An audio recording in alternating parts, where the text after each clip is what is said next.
Welcome dear rockers, कैसे हैं आप सभी। तो आज हम लेकर आ चुके हैं 2023 की बंगाली लैंग्वेज मिनी सीरीज गोभीर जोलर माच की स्टोरी। तो कहानी की शुरुआत में हम 4 लेडीज को देखते हैं एक रेस्टोरेंट में। चारों के सामने एक रेड वाइन रखी हुई है और रिमा नाम की लेडी कहती है कि खेल शुरू करें क्या, सारे रूल्स तो याद है ना। फिर सीन कुछ टाइम के बाद होता है शिफ्ट। बीना नाम की लेडी अपने घर पे होती है। उसके मन में सवाल आता है कि सबसे जरूरी क्या है, रूल्स को मानना या रूल्स को तोड़ना। वैसे हमने तो पूरी कोशिश करी थी रूल्स को मानते हुए गेम खेलने की, मगर पता ही नहीं चला हमने कंट्रोल खो दिया। तभी घर के लैंडलाइन पे कॉल आती है पुलिस की, जो कि बीना का छोटा बेटा पिक करता है और अपनी माँ से पूछता है कि मॉम, आपको पुलिस ने कॉल क्यों किया, किसी की मौत वगैरह हो गई है क्या आपको पुलिस पकड़ लेगी अब। जिससे बीना के चेहरे पे खौफ भर जाता है। दोस्तों, अब आखिर में हुआ क्या था, ये जानने के लिए हम इन चारों लेडीज की लाइफ को जरा अच्छे से खंगालते हैं। तो बात कुछ ऐसी है दोस्तों, ये चारों लेडीज महीने के आखिरी संडे के दिन एक PNPC नाम के रेस्टोरेंट में मिला करती हैं, जहां ये अच्छा खाना एंजॉय करती हैं, साथ में पीना भी, सेल्फीज लेती हैं और सबसे जरूरी काम, पूरे महीने की जो भी गप्पे शप्पे सब लड़ाती हैं। लाइक किसके जान पहचान में कौन अपने हस्बैंड वाइफ को चीट कर रहा है, किनका डिवोर्स होने वाला है, ऐसी बातें करते हैं ये, या किसकी चीटिंग पकड़ी गई है।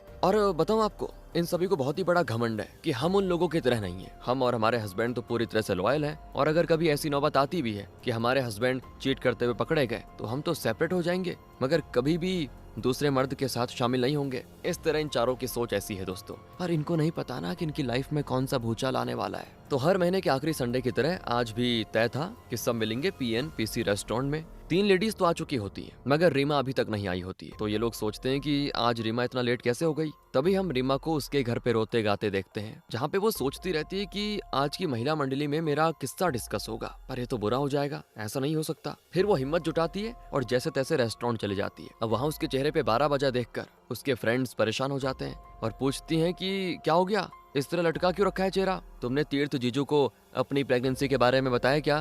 तभी दोस्तों एक फ्लैशबैक में हम देखते हैं कि जब रीमा अपने हस्बैंड को यह खुशखबरी देती है तो वो तो बहुत ही ज्यादा गुस्सा हो जाता है और कहता है कि तुमने मुझे धोखा दिया, मैंने शुरू से क्लियर करके रखा हुआ था कि मुझे अभी बच्चा नहीं चाहिए और तुम पिल्स टाइम पे लेती रहना, मैंने कह दिया था, फिर ये कैसे हो गया। तो रीमा कहती है कि हमारी शादी को 5 साल हो चुके हैं, अब तो हमें बच्चा कर लेना चाहिए, और रही बात धोखा की तो वो आपने मुझे दिया है। एनिवर्सरी वाली रात गिफ्ट देने के बजाय आपने मुझे अपने अफेयर के बारे में बताया, वो धोखा था मेरे लिए। तो मैंने सोचा कि अगर मैं अपनी प्रेगनेंसी की बात आपको बता दूंगी तो आप हमारे बच्चे की खातिर फिर से पहले जैसे हो जाओगे। मगर यहाँ पे तीर्थ कहता है कि बच्चे की बात करके मुझे इमोशनल ब्लैकमेल मत करो, सोचना भी मत, मुझे तुमसे डिवोर्स चाहिए, इसलिए बेहतर यही होगा कि वक्त रहते तुम अबॉर्शन ले लो, क्योंकि मैं तुम्हारा या तुम्हारे बच्चे की कोई भी रिस्पॉन्सिबिलिटी नहीं लूंगा। तो ये कांड हुआ था दोस्तों उसके साथ। अब वो ये सारी बातें बताकर अपनी फ्रेंड्स के सामने जोर जोर से रोने लग जाती है। तभी आरती के हस्बैंड का आता है कॉल और वो उनसे बात करने के लिए रेस्टोरेंट के बैक साइड में चली जाती है, जहाँ वो अपने हस्बैंड को भी सारी बातें बताती है कि कल ही रीमा का 5वां मैरिज एनिवर्सरी था और उसके हस्बैंड ने डिवोर्स मांग लिया। बताओ, बेचारी खूब रो रही है, क्या करें। इसमें वैसे रीमा की भी गलती है, हर टाइम शॉपिंग में बिजी रहेगी तो हस्बैंड तो कहीं और मुंह मारेगा ही ना। तभी बीना आरती को बुलाने आती है कि अरे देखना रीमा कितना रो रही है, हम उसको कैसे संभालें। वहीं इनकी तीसरी फ्रेंड दित्ती उसको संभालने की कोशिश कर रही होती है, ये कहते हुए कि अभी रो मत, करेंगे कुछ न कुछ, ये रोने का टाइम नहीं है, हमें ये सोचना होगा कि तीर्थ जीजू के दिमाग से डिवोर्स का ख्याल कैसे निकाले बस। पर रीमा भड़क जाती है कि तुम बार बार ये क्या कह रही हो, अभी मत रो, अभी मत रो, अरे अभी पता चला है तो अभी ही तो रोंगी, ये कहीं रोने का कोई मुहूर्त थोड़ी होता है कि मुहूर्त देख के रोंगी। जिससे दिति बीना और आरती को कहती है कि तुम ही संभालो रेस को, मेरा बस का नहीं है, अपने पति को तो संभाल नहीं पाई है और अब मुझ पे गुस्सा कर रही है। तो थोड़ी देर के लिए दिति उठकर वहां से चली जाती है दोस्तों, और रीमा बाकी दोनों सहेलियों से कहने लग जाती है कि वो क्या बोल के गई अभी, अरे तीर्थ ने चीट किया है, इसमें मेरी क्या गलती है। तो इस पे बीना कहती है कि देखो, तुम्हें भी रिस्पॉन्सिबिलिटी तो लेनी होगी, तुम दोनों के बीच जगह खाली थी तभी तो तीसरा पर्सन बीच में आया, तो ऐसे बिहेव मत करो कि तुम दोनों के बीच सब कुछ ठीक था और फिर अचानक से तुम्हारे हस्बैंड ने तुम्हें चीट कर दिया। तुम्हारे बीच पहले से कुछ चल रहा था गड़बड़। देखो, मेरे और ध्रुव के बीच तो कभी कोई लड़की आई नहीं, जबकि तुम्हारी शादी से 5 साल पहले हमारी शादी हो गई थी। हमारे तो 2 बच्चे भी हैं, लियो और मिशिका, पर ध्रुव ने आज तक आंख उठाकर किसी दूसरी औरत को नहीं देखा। जिसपे रीमा भी कह देती है कि वो इसीलिए क्योंकि ध्रुव जीजू बोरिंग है, हर वक्त हिसाब किताब में बिजी रहते हैं, सोचते रहते हैं बस कहाँ से 2 पैसे बच सके, कहाँ से 4 पैसे कमा सकूं, उनका ध्यान बस इन सब में लगा हुआ है। तो अब बीना थोड़ा गुस्सा हो जाती है, अरे वो जैसे सही है, मैं खुद उनको ये करने के लिए कहती हूँ, अगर मैं चाहती ना तो अपने हस्बैंड को रोमांटिक बना सकती थी, पर मुझे तो पता है कि अगर आज वो मेरे साथ आशिकी करेगा तो आगे चलकर उसका मन किसी और के साथ भी करने का करेगा, इसीलिए पति जितना बोरिंग होगा उतना बढ़िया रहेगा, बेफिक्री रहेगी। और वैसे भी रीमा, तुम अब कितनी मोटी हो गई हो, पहले शादी के टाइम तुम कितनी हॉट दिखती थी और अब बिल्कुल आलू की बोरी की तरह हो गई हो, तभी तुम्हारा पति तुम में इंटरेस्ट नहीं दिखा रहा। अरे हमारी तरह तूने खुद को मेंटेन किया ही नहीं है। इस तरह दोस्तों उसकी देखा सारी फ्रेंड्स उसको अब बस टोकने पे लगी हुई हैं। वहीं दीति का तो कुछ और ही मानना होता है, हालांकि वो जो सोचती है उसके बारे में किसी को बताती तो नहीं, पर हमें उसके दिल की बात पता चल जाती है। दरअसल ये लोग तो स्कूल टाइम से फ्रेंड्स हैं। तो स्कूल टाइम में क्या हुआ था, रीमा ऐसे नखरे दिखाती थी जैसे कि वो टाटा बिरला के खानदान से हो, बहुत ही अमीर। पर स्कूल टाइम पे जब रीमा को डेंगू हुआ था तो एक बार दीप्ति रीमा के घर पे गई थी नोट्स पहुंचाने के लिए, और उस वक्त उसे रीमा के घर की हालत देखकर पता चल गया कि वो कितने कंगाल खानदान की है। पर नसीब से रीमा की शादी अमीर लड़के से हो गई, और फिर तो जो उसने पैसे पानी की तरह बहाने शुरू किया ना, क्या ही कहें। दीप्ति को तो लगता है कि रीमा ने जरूर तीर्थ जीजू को कंगाल बना दिया होगा शॉपिंग कर करके, इसलिए जीजू उसको छोड़ रहे हैं। मगर ये रीमा अपनी असलियत छुपाने के लिए जीजू को ही बदनाम कर रही है कि उनका किसी और के साथ चक्कर चल रहा है। खैर इसके बाद दीप्ति वापस अपनी सहेलियों के पास जाती है, जहाँ रीमा कह रही होती है कि तुम तीनों के अंदर घमंड आ चुका है ना, कि तुम लोगों की वजह से तुम्हारे हस्बैंड बहुत ही लॉयल हैं। पर मैं ये साबित कर दूंगी कि एक्स्ट्रा मैरिटल अफेयर का मोटा पतला होने से, जिम या ब्यूटी पार्लर जाने से कोई मतलब नहीं होता। अरे तुम सबके पति अभी तक सिर्फ और सिर्फ लॉयल इसीलिए हैं क्योंकि उन्हें कोई चांस नहीं मिला। तुम लोगों ने उनको अपने पल्लों में बांध के रखा हुआ है। मैंने अपने हस्बैंड को थोड़ा स्पेस दिया ताकि हमारा रिश्ता फ्रेश रहे, मेरे हस्बैंड मेंटली एग्जॉस्ट ना हो, पर उसने तो मेरी दी हुई आजादी का गलत फायदा उठा दिया। पर मैं बता दूं तुम तीनों को, तुम्हारे पति भी कोई दूध के धुले हुए नहीं है। जिसपे दोस्तों दीप्ति से बर्दाश्त नहीं होता कि कैसी बातें कर रही है हमारे पतियों के लिए। वो बोल देती है कि तेरी किस्मत फूट गई है ना, तो तू एक ही तराजू पे सारे मर्दों को मत तोल, अपने पति के जैसे मत सोच हमारे पतियों को। मेरे हस्बैंड सुमित एक मिडिल क्लास घरेलू आदमी है। वो काम से लौटने के बाद घर के काम में मेरी हेल्प करते हैं, हमारे बेटे को पढ़ाते हैं। उन्हें तो ये चीटिंग वाली बात से भी नफरत है। वो तो मुझे इन सारी गप्पो शप्पो से जो मैं तुम्हारे साथ करती हूँ इसके लिए भी मना करते हैं, वो कि कहीं मैं गलत रास्ते पे ना निकल जाऊं। वहीं दोस्तों आरती भी कहती है कि मैं तो अपने हस्बैंड अरुण को बिस्तर पे अपना दीवाना बना देती हूँ। मैं उन्हें जिस तरह से जो तरीके से सेटिस्फाई कर सकती हूँ सब करती हूँ ताकि वो किसी और लड़की पे टाइम वेस्ट ना करे। जिसपे रीमा हंसती है और कहती है अगर तुम सबको अपने आप और अपने पति पे इतना गुरूर है ना, तो क्यों ना टेस्ट कर लिया जाए तुम्हारे हस्बैंड्स की लॉयल्टी का। शुरुआत में तो दोस्तों ये राजी नहीं होती सभी के सभी, मगर रीमा इनको ललकारती है कि क्यों डर गए ना, इतना ही भरोसा है बस अपने हस्बैंड्स पे। तब जाकर ये मान जाती है और इसे ये रीमा के कहने पे एक गेम की तरह लेती है। पर इन्हें जरा सा भी अंदाजा नहीं होता कि आगे चलकर क्या हो जाएगा दोस्तों, क्योंकि स्टार्टिंग में जो हमने देखा था ना कि बीना के घर पे पुलिस का कॉल आता है जिसे उसका बेटा पिक करके पूछता है कि मॉम किसकी मौत हुई है और पुलिस आपको पकड़ेगी क्या, तो बस बिना डरते डरते यही जवाब दे पाती कि बेटा रीमा आंटी की मौत हो गई है। और ये चीज बड़ी शॉकिंग होती है दोस्तों। अभी हमें कुछ नहीं पता कि आखिर इन्होंने कौन सा गेम खेला और रीमा की मौत कैसे हुई। बस आप बने रहिएगा वीडियो में, आगे सब पता चलेगा, मजा आ जाएगा इस स्टोरी में। तो अगले सीन में हम देखते हैं कि दीप्ति, आरती और बीना तीनों अपने अपने वॉशरूम में घुसकर फोन पर डिस्कस कर रहे हैं कि पुलिस पूछताछ के लिए हमारे घर पे आने वाली है, क्या करें। अब देखो हमें डिस्कस करना पड़ेगा, पुलिस के सामने कौन क्या बताएगा। दोस्तों इनकी आवाज बाहर ना जाए इसके लिए इन्होंने अपने वॉशरूम का नल थोड़ा खोल के रखा होता है और बातचीत हो जाने के बाद ये मुंह पे पानी मारकर बाहर निकलती है ताकि इनके घर वालों को लगे कि हाँ भाई मुंह हाथ धो रहे थे। और फ्लैशबैक से हमें पता चलता है कि रीमा ने आखिर मतलब गेम के रूल क्या क्या रखे हुए थे। तो सबसे पहला रूल तो ये था कि बीना सेड्यूस करेगी दीप्ति के हस्बैंड को यानी सुमित को, दीप्ति आरती के पति अरुण को और आरती बीना के पति ध्रुव को सेड्यूस करेगी। रूल नंबर 2 था कि तुम तीनों एक दूसरे के पति को सेड्यूस तो करोगी मगर खुद सीरियस नहीं होगी, क्योंकि हमारा मकसद सिर्फ अपने हस्बैंड की लॉयल्टी चेक करना है, ना कि अपने फ्रेंड्स का बना बसाया घर तोड़ना है। ओके। रूल नंबर 3 जो करना है वो 1 महीने के अंदर ही करना होगा और अब हर महीने में सिर्फ आखिरी संडे को मीटिंग नहीं होगी बल्कि हर हफ्ते के संडे को मीटिंग होगी। रीमा आगे कहती है गेम की रेफरी मैं हूँ तो गेम की प्रोग्रेस की रिपोर्ट मैं हर संडे को लूंगी। और हाँ तुम लोग मुझसे झूठ नहीं बोलोगी, अगर तुम्हारे हस्बैंड की रॉयल्टी टेस्ट में तुम जीत जाते हो तो फिर मैं उनको देवता मान लूंगी और अपनी हार स्वीकार कर लूंगी कि हाँ मेरे ही में कोई कमी थी जिस वजह से मेरे हस्बैंड ने मुझ पे चीट किया। और बदले में तीनों एक शर्त रखती है कि फिजिकल सिडक्शन अलाउड नहीं होगा, सभी बोलते हैं कि बिना टच करे सेड्यूस करना होगा। इसके बाद दोस्तों सीन प्रेजेंट में आता है जहाँ सबसे पहले पुलिस ऑफिसर आते हैं बीना के घर और बताते हैं कि रीमा बिल्डिंग के छत से नीचे गिरकर मरी है। क्या आपको किसी पे शक है, लाइक किसी ने उसको छत पे बुलाया होगा फिर मार दिया होगा, किसी पे शक है क्या? तो इस पे बीना रोते हुए कहती है कि भला कोई रीमा को क्यों मारेगा बताइए, और मुझे नहीं लगता कि तीर्थ जीजू ऐसा कर सकते हैं। माना कि वो चीटर है पर क्या अपनी वाइफ को रास्ते से हटाने के लिए वो खून थोड़ी करेंगे उनका। हाँ वो अलग बात है उनका एक्स्ट्रा मैरिटल अफेयर चल रहा है, लेकिन मुझे नहीं लगता उन्होंने अपनी वाइफ को जान से मारा होगा। दोस्तों यहाँ पे उसने जानबूझ के ये बात बोल दी कि उसका कहीं और चक्कर चल रहा था और अब पुलिस का शक तीर्थ पे भी आ जाता है। इसके बाद जब ऑफिसर दीप्ति से जाकर पूछताछ करते हैं कि क्या रीमा का कोई दुश्मन वगैरह था, तो वो कहते हैं कि रीमा की दुश्मन रीमा खुद ही थी। क्लास 9th की बात है, उसे अपने फिजिक्स टीचर पे क्रश था और जब टीचर ने उसका प्रपोजल रिजेक्ट कर दिया तो रीमा ने अपनी कलाई काट ली थी। और फिर कॉलेज में भी तो जब एक लड़के से उसका ब्रेकअप हुआ तो उसने खुद की जान देने की कोशिश करी थी। बार बार प्यार में धोखा मिलने की वजह से उसने फिर प्यार में लक आजमाना ही छोड़ दिया और अपने घर वालों की पसंद से अरेंज मैरिज कर ली। उसे कभी उम्मीद नहीं थी कि तीर्थ जीजू उसको धोखा दे देंगे। इसके बाद दोस्तों जब ऑफिसर आरती से इंक्वायरी करते हैं तो वो कहती है कि कल ही तो संडे था और हम मिलकर आए थे सभी। वो बेचारी बहुत रो रही थी और हमें बता रही थी कि मेरे हस्बैंड मुझे डिवोर्स देने के लिए प्रेशराइज कर रहे हैं। वो कह रहे हैं कि अगर मैंने डिवोर्स नहीं दिया तो वो उस लड़की को घर लेकर आ जाएंगे जिसके साथ उनका चक्कर चल रहा है। आरती आगे बताती है कि रीमा तो ये भी कह रही थी कि मेरा तो मन कर रहा है अपने पति को जान से मार डालूं या खुद ही मर जाऊं। हमने रीमा को बहुत समझाया मगर फिर भी उसने ये कदम उठा लिया। अब आगे ऑफिसर उससे पूछती है कि तीर्थ तो बता रहा था कि पहले तुम लोग महीने में सिर्फ एक संडे को मिला करते थे मगर हाल फिलहाल में हर संडे को मिल रहे थे। तो जिस पे आरती कहती है कि क्या करें सर, मजबूरी ही ऐसी हो गई थी। हमें तो रीमा की आखिरी सहारा थे।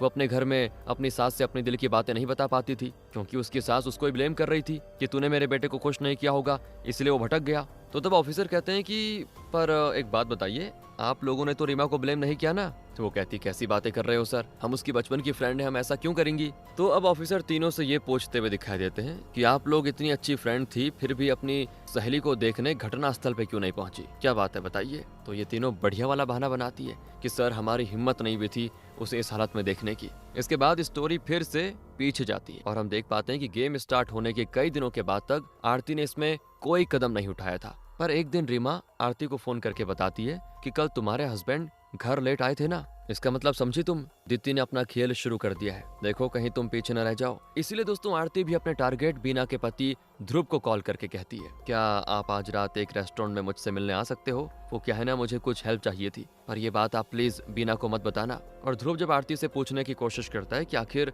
क्या बात है तो वो कहती है कि मैं मिलकर ही बता पाऊंगी। और फिर तो दोस्तों रीमा बीना और दीप्ति को भी यही कॉल पे कह देती है कि गेम शुरू हो चुका है, इसलिए तुम्हारे हस्बैंड कल रात को घर लेट आए थे, अब तुम भी अपना गेम चालू कर दो। यानी समझ रहे हो दोस्तों, इस वक्त रीमा ने अपनी तीनों फ्रेंड से झूठ कहकर गेम शुरू करवा दिया, जबकि उनके पति जो घर में लेट आए थे ना, उसकी असल वजह तो खुद रीमा ही थी। उसने दरअसल तीनों के हस्बैंड को कॉल करके रात में एक रेस्टोरेंट में बुलाया था ताकि वो उन तीनों से हेल्प मांग सके तीर्थ को समझाने में कि वो बाहरी लड़की को छोड़ दे और अपनी पत्नी पे ध्यान दे। और रीमा ने उन तीनों हस्बैंड को ये भी कह दिया था कि अपनी पत्नियों को ये बातें मत बताना क्योंकि वो लेडीज हैं तो इसमें मसाला बनाकर और लोगों को बताएंगे और फिर मेरी बदनामी होगी। समझ गए दोस्तों आप? इसके बाद सीन प्रेजेंट में शिफ्ट हो जाता है और हम ऑफिसर को तीर्थ से बातें करते हुए देखते हैं। उससे पूछा जाता है कि तुम्हारे एक्स्ट्रा मैरिटल अफेयर की वजह से ही तुमने अपनी वाइफ को मारा है ना? तीर्थ कहता है सर ये आप क्या कह रहे हैं, मेरी तो लगभग 1 महीने पहले अपनी गर्लफ्रेंड से ब्रेकअप हो चुका है। दरअसल रीमा ने अपने फ्रेंड्स के हस्बैंड से हेल्प मांगी थी तो उन लोगों ने मुझे समझाया बुझाया तो मैं समझ गया था। फिर जब मैंने खुद ही ब्रेकअप कर लिया था और अपनी वाइफ को भी इस बारे में बताकर अपना रिश्ता उसके साथ ठीक कर लिया था तो मुझे भला उसको मारने की क्या जरूरत पड़ गई, और वो खुद भी क्यों ही मरना चाहेगी? मुझे लगता है कि इसके पीछे कोई बहुत बड़ी साजिश है, हो ना हो किसी ने उसकी जान ली हो। जब ये बात पुलिस फिर उन तीनों को बताती है तो उन्हें बड़ी हैरानी होती है। साथ ही पुलिस को ये भी समझ में आ जाता है कि तीनों ही फ्रेंड झूठ बोल रही हैं क्योंकि उन तीनों ने कहा था ना कि संडे को रीमा ऐसी बातें कर रही थी कि मैं आत्महत्या कर लूंगी। ये बात झूठी थी सरासर। इसके बाद सीन फिर से पास्ट में होता है शिफ्ट दोस्तों और हम देखते हैं कि दीप्ति आरती के हस्बैंड अरुण से उसकी कार में मिलती है और उसे बताती है कि मेरे हस्बैंड मुझ पे चीट कर रहे हैं। अरुण कहता भी है कि क्या बोल रही हो, देखकर तो लगता नहीं कि सुमित ऐसा कर सकता है। तो दीप्ति कहती है हाँ, दुनिया की नजर में उनकी इमेज एक फैमिली मैन की तरह है पर रात होते ही वो जानवर बन जाते हैं। वो बिस्तर पे बहुत ही वायलेंट है। इतने सालों से मैं उनके वायलेंस को बर्दाश्त करती आ रही हूँ पर अब मुझसे नहीं होगा, इसलिए मैंने उनको मना कर दिया और उन्होंने बाहर फिर अपना इंतजाम कर लिया है कहीं और। दोस्तों ये सारी बातें सुनकर अरुण थोड़ा ऑकवर्ड हो जाता है और कहता है कि देखो ये बातें बहुत ही पर्सनल होती हैं, भला मैं सुमित से इस बारे में कैसे बात कर सकता हूँ कि तुम बेड पे बहुत ही वायलेंट हो। तो दीप्ति कहती है नहीं नहीं नहीं, आपको उनसे इस बारे में कुछ कहने की जरूरत नहीं है।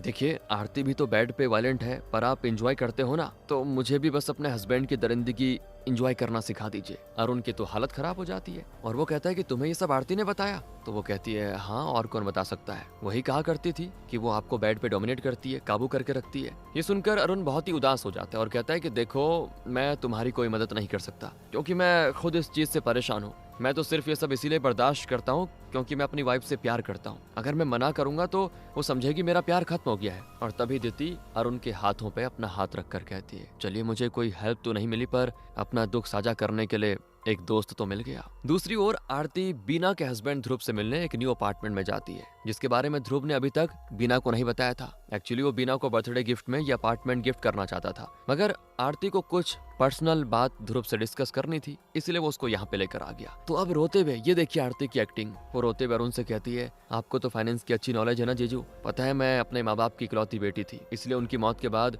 वो घर मेरे नाम पे हो गया था, मगर लास्ट ईयर मेरे हस्बैंड ने वो घर बेच दिया है। मुझे तो इन्वेस्टमेंट के बारे में ज्यादा कुछ पता ही नहीं है, इसलिए मेरे हस्बैंड ही सारा कुछ मैनेज करते थे। पर कुछ दिनों पहले क्या हुआ, जब मैं बैंक गई तो मेरे अकाउंट में एक भी पैसा नहीं था। पता नहीं मेरे हस्बैंड ने सारे पैसे बिन बताए कहाँ खर्च कर दिए। मुझे लगता है उनका पक्का कहीं अफेयर चल रहा है। आपकी वाइफ बीना तो कहती है कि वो आपको पैसे कमाने के पीछे ऐसे फंसा के रखती है कि आप दूसरी लड़कियों पे ध्यान भी नहीं दे पाते, पर मैं तो अपने पति को बिना की तरह कंट्रोल नहीं कर पाई। ये कहकर दोस्तों मतलब इस तरह की एक्टिंग करके वो परेशान होते हुए उठ जाती है और ध्रुव ने जो जूस पीने को दिया था ना, उसे वो अपने कपड़े पे गिराकर ग्लास छूटने का नाटक करती है। ग्लास टूटकर बिखर जाता है तो ध्रुव उसे कांच के टुकड़ों से बचाने के लिए हाथ पकड़ के साइड करता है। और इधर बीना सुमित से मिलने गई होती है दोस्तों, और वो भी उसको झूठी कहानी सुनाती है रोते रोते कि मेरा पति मुझ पे हाथ उठाता है पता है। तो सुमित पूछता है तुम ये बातें अपने फ्रेंड से भी तो डिस्कस कर सकती थी, जिस पे बीना कहती नहीं नहीं, वो लोग तो मेरे हस्बैंड को हीरो मानती है क्योंकि मेरे हस्बैंड पैसे वाले हैं, उन पे पैसे उड़ाते हैं, वो लोग तो ध्रुव के बारे में कुछ भी गलत नहीं सुन सकती। तो सुमित पूछता है क्या दीदी भी तुम्हारे हस्बैंड को हीरो मानती है? तो वो कहती है हाँ जीजू, आपको पता है दीदी को तो पैसों से बहुत ही प्यार है, वो अक्सर हमें बताती रहती है, मतलब आपके बारे में बताती रहती है कि तुम्हारे जीजू तो मिडिल क्लास आदमी है, हमारे घर में पैसों की तंगी चलती रहती है, और ये भी कहती है कि आपको तो लाउड मेकअप पसंद नहीं है ना जीजू, मगर बाहर तो वो फुल मेकअप में घूमती है और घर जाने से पहले मेकअप हटा देती है। वो कहते हैं ना जिसे हीरा मिल जाता है तो उसे उसकी कदर नहीं होती, वैसे ही आपके साथ हो रहा है मेरे ख्याल से। मुझे तो हमेशा से आपके जैसे पति की ख्वाहिश थी, जिसके पास भले ही ज्यादा पैसा ना हो मगर समझ तो हो, सुख दुख में साथ देने वाला तो हो, उसमें चीजें समझने की गहराई तो हो। पर देखिए ना मेरे हस्बैंड के पास तो पैसे हैं, मगर पैसे से इमोशनल सपोर्ट थोड़ी खरीदा जा सकता है। इसके बाद दोस्तों वो रोते हुए वहां से जाने का नाटक करती है और जानबूझ के सामने से आ रहे वेटर से टकरा जाती है, जिससे वेटर जो कॉफी लेकर आ रहा था वो बीना के हाथ पे गिर जाता है। अब ये देखकर सुमित फौरन टिश्यू पेपर निकाल के उसके हाथ पहुंचने लग जाता है, और इस तरह से इन तीनों लेडीज ने अपने अपने टारगेट को अपनी ओर कर लिया है। और सबने पहले डिस्कस कर लिया था, मतलब पहले रूल बना लिया था कि जो भी सेडक्शन होगा, जो भी सेड्यूस करने वाली चीजें होंगी वो वर्बली होंगी, फिजिकल टच वाला अलाउ नहीं होगा। मगर ये क्या दोस्तों, तीनों लेडीज ने पहली मुलाकात में अपना वही वाला रूल तोड़ दिया। और आगे सुनिए ना, फिर संडे को जब ये तीनों एक एक करके रीमा से मिलने जाती है उसको अपना मतलब प्रोग्रेस दिखाने के लिए, तो इन्होंने आधा ही सच बताया होता है। हालांकि रीमा तो समझ जाती है कि इन्होंने जानबूझकर ये रूल तोड़ा है, और इन तीनों लेडीज के आपस में बातें बिल्कुल बंद होती है, और रीमा भी इनको एक दूसरे की बात पूछने पे कुछ नहीं बता रही थी। साथ ही दोस्तों एक ही हफ्ते में तीनों लेडीज को अपने अपने पति के बर्ताव में थोड़ा फर्क दिखने लग गया था। तीनों पति सरदर्द का बहाना बनाकर रात में अपनी वाइफ के साथ क्वालिटी टाइम स्पेंड करना इग्नोर कर देते हैं। इसके बाद सीन प्रेजेंट में होता है शिफ्ट। रीमा की मौत के बाद ये तीनों लेडीज पहली बार उस रेस्टोरेंट में जाती हैं जहाँ पे ये हर संडे को मिला करती थी। अक्सर सेम वेटर ही इन्हें खाना और ड्रिंक सर्व करता था। वो आज रीमा को ना देखकर उनके बारे में पूछता है, रीमा के बारे में। तो ये तीनों बताते कि रीमा अब कभी भी इस रेस्टोरेंट में नहीं आ पाएगी क्योंकि वो इस दुनिया में नहीं रही। वेटर बड़ा परेशान हो जाता है और रेस्टोरेंट के बैक साइड में जाकर बड़ा रोता है दोस्तों। अब ये देखकर इन तीनों सहेलियों का सर घूम जाता है कि वेटर को इतना दुख क्यों हो रहा है, वेटर का उसके साथ क्या रिश्ता है। तो आगे ये लोग उस वेटर से, जिसका नाम सुरेश है, उससे इतनी इमोशनल होने के पीछे की वजह पूछते हैं ये लोग। तो सुरेश बताता है कि रीमा मैडम बहुत ही अच्छी थी। और फिर दोस्तों एक फ्लैशबैक में हम देख पाते हैं कि जिस दिन रीमा ने अपनी फ्रेंड्स को अपनी कंडीशन बताई थी ना और गेम खेलने को कहा था, उस रात तीनों के जाने के बाद भी रीमा काफी देर तक उसी रेस्टोरेंट में बैठी रही, ड्रिंक कर रही थी। और फिर सुरेश रीमा को आकर बताता है कि मैडम रेस्टोरेंट बंद होने का टाइम आ गया है, अगर आप कहें तो टेबल खाली कर दूं। मगर रीमा आज पूरी रात शराब पीकर कुछ भूल जाना चाहती थी पर भूल नहीं पा रही थी। तो वो सारी बातें सुरेश को भी बता देती है और निकल जाती है वहाँ से। मगर सुरेश को उसकी परवाह होती है, इसीलिए वो उसकी कार तक उसको छोड़ने जाता है। पर रीमा उसे बताती है कि जब उस कार का मालिक ही नहीं रहा तो मैं उस कार को अपने साथ लेकर क्या ही करूंगी, मैं नहीं लाई कार, मैं टैक्सी से आई थी। तो सुरेश कहता है कि ठीक है मैं आपके लिए टैक्सी कर देता हूँ, पर वो घर जाने को तैयार नहीं होती दोस्तों। अब ये सारी बातें सुरेश के मुंह से सुनते ही बीना, दिति और आरती उससे कहती है कि अच्छा तो तुमने रीमा के ड्रिंक होने का फायदा उठाया उस रात, है ना? ये तो प्योरली फिजिकल रिलेशन हो गया। तो सुरेश कहता है कि मेरी तरफ से सच्चा प्यार था। और तभी रेस्टोरेंट का मैनेजर आकर सुरेश को लेके जाता है डांटते हुए कि लगता है तूने काम नहीं करना, यहाँ पे काम करने का मन नहीं है तेरा, इसीलिए तो लेडीज के साथ गप्पे लड़ा रहा है। खैर सुरेश तो अपने काम पे वापस लौट जाता है दोस्तों, मगर इन तीनों के मन में बड़ी तेजी से जलन मचनी शुरू हो जाती है कि हमने तो सोचा था सुरेश मुझे पसंद करता है, मतलब हर कोई तीनों में बोलती है मैंने सोचा था मुझे करता है, दूसरी वाली बोलती मैंने सोचा मुझे करता है। तीनों यही कहती हैं कि मैं जब उसके साथ हल्का फुल्का फ्लर्ट करती थी तो वो स्माइल क्या करता था, लेकिन फिर वो रीमा का ट्रू लव कैसे बन गया। इस तरह मन ही मन दोस्तों ये तीनों लेडीज सुरेश को चाहती थी, उस पे लाइन मारती थी, मगर खुलकर इस बात को एक्सेप्ट नहीं कर पाती थी। पर आज जब इनको पता चला है कि वो तो रीमा से प्यार करता था, तो ये तीनों आपस में मरी हुई रीमा की खूब बुराई करती है कि बताओ इस पागल रीमा में ऐसा क्या दिख गया इसको, ना तो वो जिम या योगा करती है और ना हमारे जितना बन ठन के आती है, हम तो उससे ज्यादा अट्रैक्टिव हैं, फिर भी उसने रीमा को क्यों चुना पता नहीं, और अगर अब चुन ही लिया था तो अब इसकी कीमत उसको चुकानी पड़ेगी। हम पुलिस वाले को बताएंगे कि इसका नाजायज रिश्ता था रीमा के साथ, इस वेटर का, सुरेश का, और बता देंगे कि सुरेश पहले से जानता था कि रीमा रिच है, तो उसने उस रात रीमा के साथ रिलेशन बनाया। पर कुछ दिनों के बाद तीर्थ को अपनी गलती का एहसास हो गया और उसने अपनी गर्लफ्रेंड से ब्रेकअप कर लिया और इस बारे में अपनी वाइफ को बताया। इसलिए फिर रीमा ने भी सुरेश से दूरी बनाने की कोशिश की, जो सुरेश को बर्दाश्त नहीं हुई और उसने रीमा को बिल्डिंग की छत पे बुलाकर उसे धक्का देकर मार डाला। ये बता देंगे पुलिस वालों को। इस तरह ये तीनों अपना प्लान बनाती हैं दोस्तों, और तभी ऑफिसर आरती को फोन करके कहते हैं कि आप तीनों से अलग अलग तो पूछताछ हो गई, अब साथ में बैठाकर पूछताछ करना चाहते हैं हम लोग। तो आरती उन्हें सुरेश के इन्वॉल्वमेंट के बारे में बताती है। वो कहती है कि आपने पूछा था ना कि हमें किसी पे शक है क्या, तो हमें शक है, मगर ऑफिसर कहते हैं कि मिलकर बात करते हैं। अब इधर दोस्तों इन्होंने कप का कॉफी ऑर्डर किया हुआ था, मगर सुरेश अभी तक इनको सर्व नहीं किया है, इसलिए ये तीनों मैनेजर को बुलाकर कंप्लेंट करती है कि ये कैसी सर्विस है आपकी, कितना टाइम हो गया ऑर्डर दिए हुए, हम आपके रेगुलर कस्टमर्स हैं और आपका वेटर हमें इग्नोर कर रहा है। तब मैनेजर सुरेश की ओर से माफी मांगता है और तब तक में सुरेश कॉफी लेकर भी आ जाता है, मगर वो 3 की जगह 4 कॉफी लाया होता है, जिसपे वो लोग सुरेश को टॉन्ट करते हैं कि तुम्हें तुम्हारी ट्रू लव का भूत दिखाई दे रहा है क्या, जो तुम 4 कॉफी लेकर आगे हो। तो सुरेश जवाब देता है कि रीमा मैडम ने मुझसे कहा था कि मेरे जाने के बाद उन तीनों को मुझे भूलने मत देना। अब जब रीमा मैडम ने ये बात कही थी उस वक्त तो मुझे ये बात समझ नहीं आई, पर अब आ चुकी है। उन्हें पता था कि अगर आप लोग गेम में हार गई तो बौखला कर उन्हें नुकसान पहुंचा सकती है। ये सुनकर ये तीनों डर जाती हैं दोस्तों और पूछती है तुम किस गेम की बातें कर रहे हो। तो स्टोरी जाती है फिर से फ्लैशबैक में और हम देख पाते हैं कि सुरेश ने टैक्सी कर ली थी और वो उसे उसके घर छोड़ने भी जा रहा था, मगर रीमा अपना एड्रेस नहीं बता रही थी। वो एक बोतल शराब रेस्टोरेंट से लेकर निकली थी, उसे ही पीते हुए बके जा रही थी कि जिस आदमी को मेरी और मेरे होने वाले बच्चे की परवाह नहीं है, मैं उसके पास वापस क्यों जाऊं। तो जैसे ही सुरेश को पता चलता है कि रीमा प्रेग्नेंट है तो वो टैक्सी रुकवा कर रीमा को वोमिटिंग करवाता है और बहुत सुनाता है कि प्रेगनेंसी में ड्रिंक नहीं करनी चाहिए, आपको समझ नहीं है क्या इतनी भी। तो रीमा इमोशनल होते हुए कहती कि मैं अब इस बच्चे को दुनिया में लाना ही नहीं चाहती और तुम मेरी इतनी परवाह कर रहे हो क्यों, मुझे बस यहीं सड़क पे छोड़ दो। तो वो कहता है कि सड़क पे कैसे छोड़ दूं, आप अपनी किसी फ्रेंड का ये एड्रेस बता दीजिए, मैं आपको वहाँ पहुँचा देता हूँ। पर वो नहीं बताती दोस्तों। तो मजबूरी में सुरेश को उसे अपने किराए के मकान पे ले जाना पड़ जाता है जहाँ रीमा गेम के बारे में बात कर रही होती है। हालांकि सुरेश सही से कुछ समझा नहीं होता, मगर उसको इतना तो समझ आ जाता है कि ये लोग जरूर कोई ऐसा गेम खेल रहे हैं जिससे इनकी जिंदगी उलट पुलट हो जाएगी। और अब प्रेजेंट में सुरेश दावा करता है कि मुझे गेम के बारे में सब कुछ पता है, अगर तुम लोगों ने मेरे खिलाफ पुलिस को बयान दिया तो फिर सोच लेना अपना क्या होगा तुम्हारा। जिससे ये डर कर वहाँ से चली जाती है और सोच में पड़ जाती है कि अब हम इंस्पेक्टर को क्या बोलेंगे, क्योंकि हमने तो ऑलरेडी बता दिया है कि हमें किसी पे शक है, तो अब जब वो हमसे पूछेंगे तो क्या बताएंगे। इसके बाद सिर्फ बीना व्हाइट फ्लावर लेकर जाती है रीमा के घर उसे श्रद्धांजलि देने, मगर दरवाजा तीर्थ खोलता है जो उसे देखते फ्लर्ट करना शुरू कर देता है कि कितने दिन हो गए तुम्हें टच किए हुए, आई रियली मिस यू। इस पे बीना कहती चुप करो ना, दीवारों के भी कान होते हैं प्लीज। इसके बाद बीना घर के अंदर जाती है और मन ही मन रीमा की फोटो से माफी मांगती कि सॉरी, मैं तुम्हें अपने और तीर्थ के अफेयर के बारे में बता नहीं पाई, दरअसल मैं तुम्हें हर्ट नहीं करना चाहती थी। इसके बाद बीना को रीमा की तेज हंसी की आवाज आती है दोस्तों, जिससे डरकर उसकी हालत खराब। और एक फ्लैशबैक से हमें पता चलता है कि दरअसल तीर्थ ने जो अपनी गर्लफ्रेंड ब्रिंडा के बारे में बताया था ना, वो बस एक कवर अप स्टोरी थी। दरअसल ब्रिंडा तीर्थ की कॉलीग थी और वो उसे पसंद भी करती थी, पर तीर्थ ने उससे सिर्फ थोड़े टाइम के लिए डेट किया था। उसका दोस्तों असल अफेयर तो बीना के साथ था। हाँ, सब कुछ बढ़िया चल रहा था इनके बीच, पर एक दिन तीर्थ ने डिवोर्स वाली बात रख दी रीमा के सामने, और जब इसके बारे में बीना को पता चला तो वो टाइम निकालकर तीर्थ से उसके घर मिलने गई। उस वक्त रीमा घर पे नहीं थी और न ही तीर्थ की माँ। बीना भड़काती है तो रीमा उससे पूछती कि ये डिवोर्स वाली बात क्यों। तो तीर्थ कहता है कि मुझे उस मोटी रीमा भैंस के साथ बिल्कुल भी अच्छा नहीं लगता, मैं बस उससे छुटकारा पाना चाहता हूँ। तो बीना कहती कि अच्छा, इतनी ही नफरत है तो फिर वो प्रेग्नेंट कैसे हुई। तो तीर्थ कहता है कि वो तो मैंने तुमसे बदला लेने के लिए किया था, तुम हर रात अपने पति के साथ सोती हो इसीलिए बस। और बीना यहाँ पे गुस्से में कहती है और तुम्हें क्या लगता है, तुम उसको डिवोर्स दे दोगे तो मैं भी अपने पति को छोड़ दूंगी क्या। तो ऐसा नहीं है, मेरे 2 बच्चे हैं और मेरा पति बहुत ही अच्छा है, मैं उसको नहीं छोड़ने वाली। हाँ, अगर तुमने रिवॉर्ड्स वाला बखेड़ा सॉल्व नहीं किया तो मैं तुम्हें जरूर छोड़ दूंगी। जिसके बाद दोस्तों तीर्थ ने अपनी वाइफ से माफी मांगी, यानी रीमा से, और सब कुछ ठीक करने की बात की। यानी तीर्थ ने अपनी फ्रेंड्स के हस्बैंड के समझाने पे अपनी वाइफ के साथ रिश्ता सही नहीं किया, बल्कि बीना के समझाने पे और धमकाने पे किया था।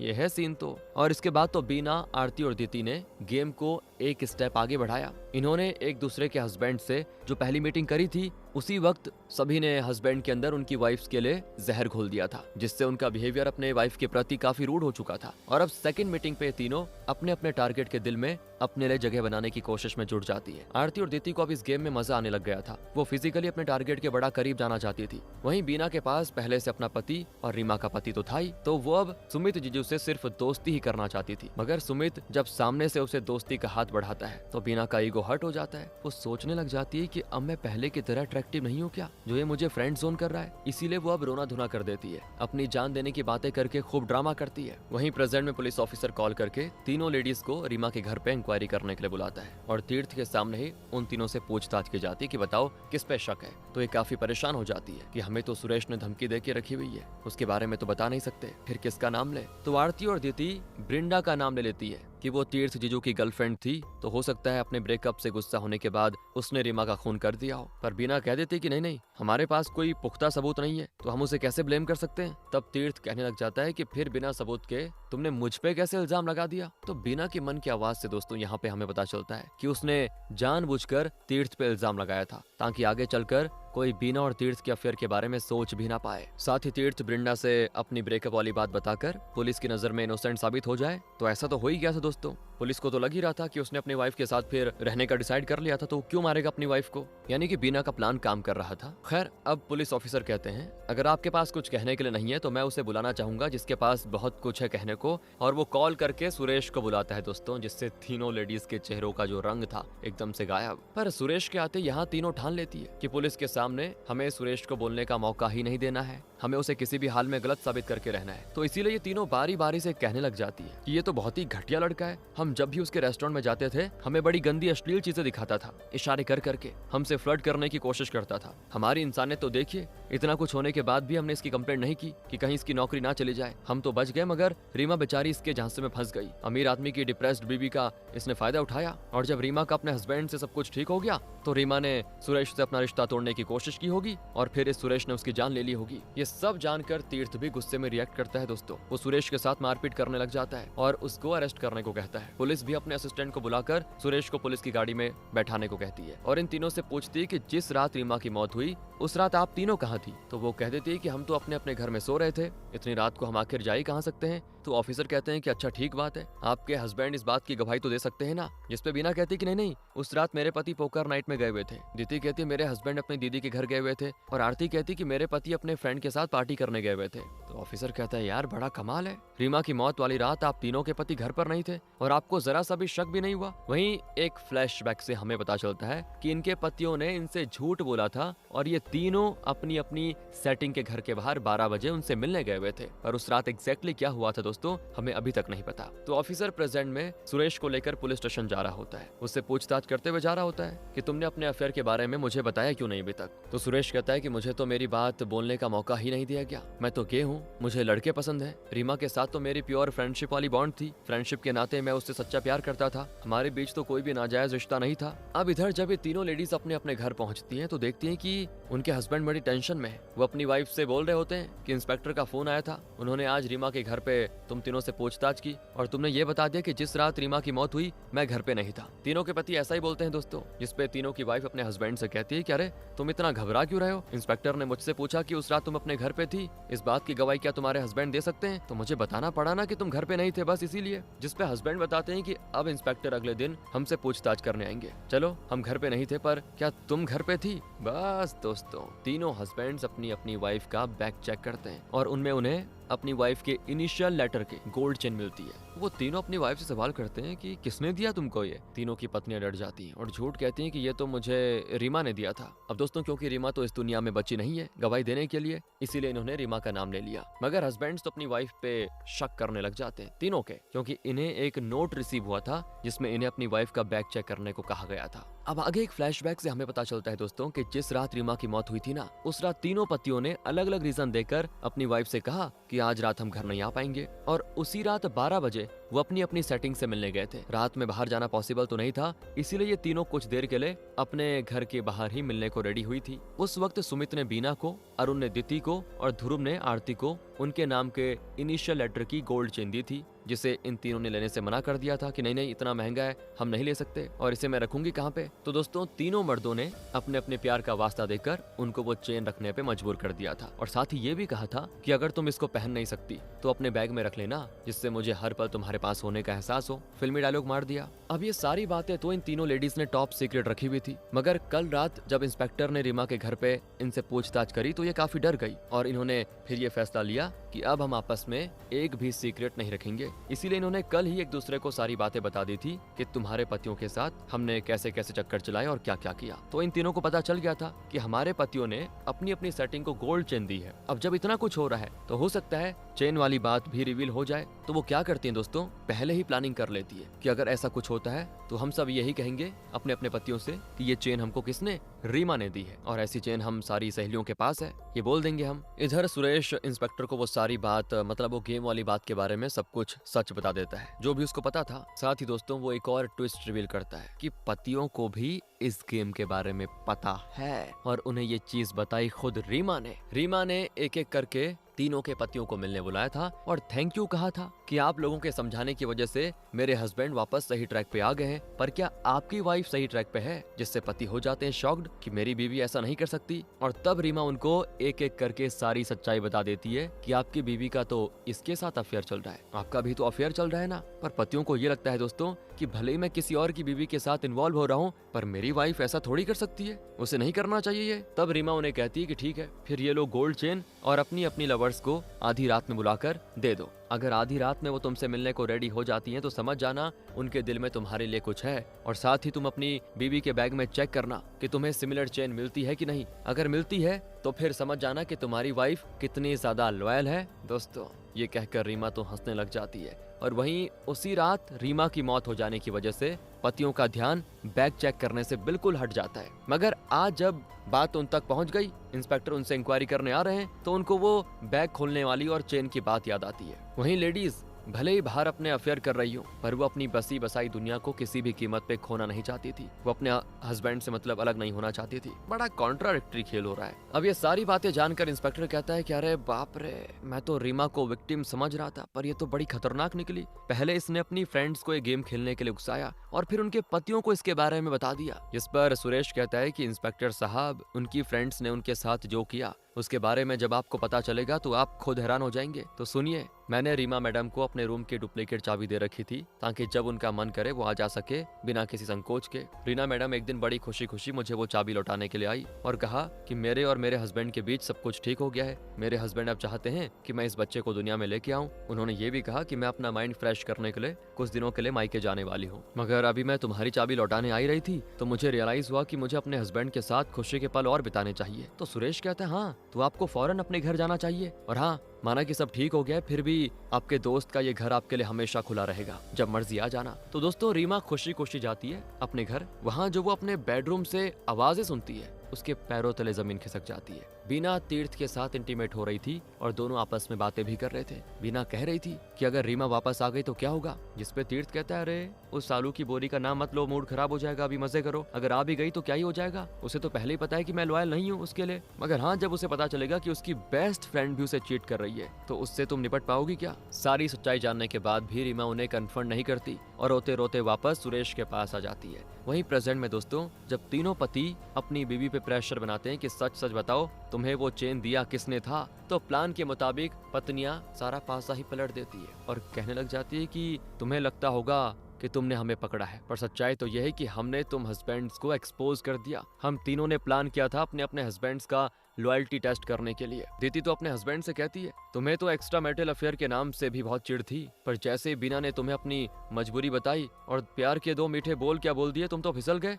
उसे गोल्ड की चेन दी थी तुमने, आज तक कभी मुझे दी है गोल्ड की चेन? और बीना अपने हस्बैंड ध्रुव से कहती है, जो फ्लैट तुमने मेरे बर्थडे पे गिफ्ट के लिए खरीदा था, वहाँ तुम बार बार आरती को लेकर गए, उसके हाथ से ग्लास क्या टूटा, तुमने तो उसका हाथ ही पकड़ लिया। अगर तुम उसका हाथ पकड़कर साइन नहीं करते तो क्या वो खुद नहीं हट सकती थी? तुम्हें तो बस बहाना चाहिए था ना उसको छूने का। और इधर आरती अपने हस्बैंड से कहती है कि अरुण, तुम न जाने कितनी रातों से मेरे साथ क्लोज नहीं हुए हो, और उधर दीदी को फूल का गजरा गिफ्ट करके आ रहे हो। मुझसे झूठ बोलकर तुमने उस रात दीदी को चेन गिफ्ट की है ना? वो तो दीदी मेरी फ्रेंड थी, इसलिए मुझे तुम्हारी हरकतों के बारे में पता चलता रहा। वहीं अगर कोई और होती ना तो वो हमेशा के लिए तुम्हें मुझसे छीन लेती। दोस्तों देखा क्या खेल खेल दिया पत्नियों ने, जिसपे हस्बैंड्स अपनी वाइफ को कहते हैं कि और तुमने जो मेरे बारे में अपनी फ्रेंड को गलत गलत बातें बोली उसका क्या? तो वाइफ्स कहती हैं कि कल को कोई भी आकर मेरे बारे में नाप शनाप बोलेगा और तुम उसकी बातों में आकर एक्स्ट्रा मैरिटल अफेयर की तरफ चले जाओगे। मुझसे अगर किसी ने कहा होता कि तुम्हारे हस्बैंड ने तुम्हारे बारे में ये गलत बातें बोली है, तो मैं उसकी बातों में आने के बजाय तुमसे बात करती कि देखो ना कोई तुम्हारे बारे में ऐसी बातें कर रहा है। पर नहीं, तुम्हें तो बस बहाना चाहिए दूसरी औरतों के नजदीक जाने का। तुम भी तो डायरेक्ट मुझसे बात कर सकते थे। अब तीनों ही वाइफ काफी रोना धोना शुरू कर देती है। ताना मारने के बाद अपने अपने सामान को पैक करती है और घर छोड़कर जाने का फैसला करती है। और तब उनके हस्बैंड्स उनको रोकते हैं कि माफ कर दो, मुझसे बहुत बड़ी गलती हो गई, आज तक सही गलत का पता नहीं लग पाया। तुम चली जाओगे तो कल मैं इंस्पेक्टर को कैसे फेस करूंगा? दरअसल एक बात बताऊं, सच्चाई तो यह है कि कत्ल वाली रात जब रीमा ने हमें अपनी लवर को चेन गिफ्ट करने को कहा, तो हम गिफ्ट करने के बाद वापस रीमा के घर पे गए थे। उस रात तीर्थ तो पहले से घर पे नहीं था, इसलिए रीमा ने हमें घर पर बुलाया था कि अगर तुम तीनों की वाइफ्स ने अपने लवर से आधी रात में गिफ्ट एक्सेप्ट कर लिया तो फिर तुम तीनों हस्बैंड्स को वही करना होगा जो मैं कहूंगी। पर हैरानी वाली बात ये थी कि जब हम अपनी हार स्वीकार करने के बाद रीमा के घर गए तो दरवाजा खुला हुआ था, मगर रीमा घर पे नहीं थी। हमें लगा वो जरूर सो गई होगी, इसलिए उतनी रात हमने उसको डिस्टर्ब नहीं किया और हम आ गए घर से। और यकीन मानो हमने रीमा को नहीं मारा। हर कोई यही बोलता है दोस्तों अपनी पत्नियों को। तो ये वाइफ्स ऐसा प्रिटेंड करती हैं कि हम आज रुककर तुम पे एहसान कर रहे हैं, हम तुम्हें बचाने को तैयार हैं और आज के बाद तुम कभी किसी गलत काम में इन्वॉल्व नहीं होंगे। तो दोस्तों अगले दिन जब इंस्पेक्टर तीनों कपल को एक ही जगह पे बिठाकर इंक्वायरी करते हैं तो इनकी बेशर्मी से सब हैरान हो जाते हैं, क्योंकि इंस्पेक्टर को चाहिए था गवाह कि उस रात तीनों के हस्बैंड आखिर कहाँ गए थे। तो बीना कह देती है मेरा सुमित के साथ अफेयर चल रहा था, तो उस रात हम साथ में मेरे घर पे क्वालिटी टाइम स्पेंड कर रहे थे। वहीं आरती कहती है कि मेरा ध्रुव के साथ और दीदी अरुण के साथ क्वालिटी टाइम स्पेंड करने की बात कह देती है। इस तरह से तीनों हस्बैंड वाइफ एक दूसरे के गवाह बन जाते हैं कि जिस रात रीमा की मौत हुई उस रात हम बिल्डिंग के पास भी नहीं थे जहाँ से वो मरी। तो इंस्पेक्टर कहते हैं कि अच्छा ठीक है, पर एक बात बतानी थी आप लोगों को। सुरेश के घर से 3 सिगरेट्स बट्स मिले थे और वो भी उसी कंपनी के जिसकी आप लोग सिगरेट पीते हैं। आप लोगों का सलाइवा टेस्ट लिया जाएगा। और एक बात बता दूं, फॉरेंसिक रिपोर्ट से साबित हो गया है कि बिल्डिंग से जो लाश मिली थी वो रीमा की ही थी और उसकी मौत छत से गिरने के 2 मिनट पहले हो चुकी थी और उसकी मौत की वजह थी ड्रग स्लो पॉइजनिंग। उसके मुंह नाक से खून निकला और उसकी मौत हो गई। तो अब ये बताइए आप में से साइकेट्रिक ट्रीटमेंट किसका चल रहा है? जिसपे बीना फौरन कहती है कि वो सुरेश भी तो हो सकता है। आपकी शक की सुई घूमकर बार बार हम ही पे क्यों आ जाती है? तो इंस्पेक्टर कहता है कि अच्छा ठीक है, फिर एक काम करते हैं ना, सुरेश को भी बुला लेते हैं, सारा दूध का दूध और पानी का पानी हो जाएगा। फिर तो दोस्तों इंस्पेक्टर लगातार सुरेश को कॉल करता है पर वो कॉल नहीं उठाता। शायद वो इस दुनिया में जिंदा ही नहीं बचा। उसके घर पे उसकी लाश पड़ी होती है, उसके मुंह से कान से खून निकलता है। यानी जिसने रीमा को जान से मारा उसी ने सुरेश को भी मार डाला ताकि कुछ बाहर ना आ सके। अब दोस्तों अगले सीजन में खुलेगा पूरा राज क्या था, लेके आते हैं आपके लिए अगले दिन। तब तक के लिए ध्यान रखिए अपना। Thanks for watching. वैसे मजा है ना, सीरीज में मजा है ना आपको?